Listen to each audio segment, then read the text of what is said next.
Europe 1, bonjour. Raphaël Duchemin. Alors, elle sort les griffes ce matin Oui. ou les pattes de velours? Oh, les griffes, comme tous les matins.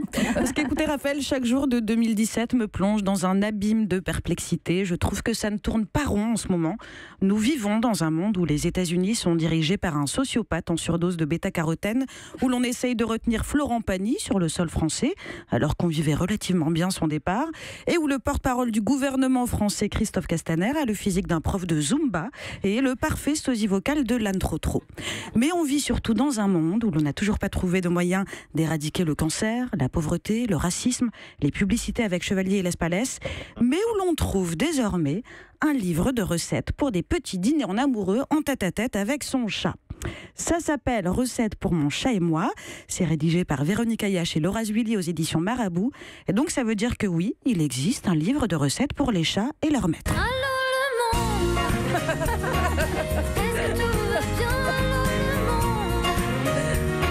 Je n'y comprends plus rien. Moi non plus, je n'y comprends plus Vous qui en rien. avez marre de dîner en solo. Oui, alors Quand c'est même. vrai que ma vie est un peu triste. Mais alors sur la couverture, on peut lire cette phrase: que ne ferait-on pas pour le bien-être de nos compagnons à moustache? Claquer 16,90 € pour apprendre à cuisiner pour un chat, par exemple. Moi-même, ma fille, je la nourris exclusivement de pâtes cuisson 3 minutes et de mini Babybel. Je vais pas faire des gratins pour un être vivant qui n'est même pas sorti de mon utérus. Alors j'ai quand même feuilleté le livre pour voir, par acquis de conscience. On y trouve une recette de, attention, chalade niçoise ou une de tartare de bœuf. Ils les font toutes sur chaque page. Alors détail intéressant, ce guide semble s'adresser en particulier aux femmes et à celles qu'on appelle les filles à chat.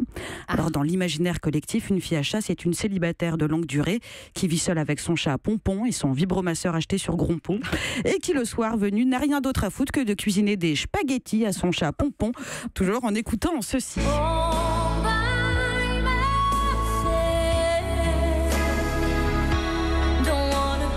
Alors reste que tout cela repose sur une réalité. Elle ne veut pas être toute seule. Ah oui, alors ça repose sur une réalité sociologique. J'ai trouvé une étude qui dit que le chat est effectivement devenu l'animal domestique préféré des Français, et une autre confirmant la tristesse de ce bouquin de l'Université de médecine du Maryland qui affirme que les femmes qui ont des chats se suicident plus que la moyenne.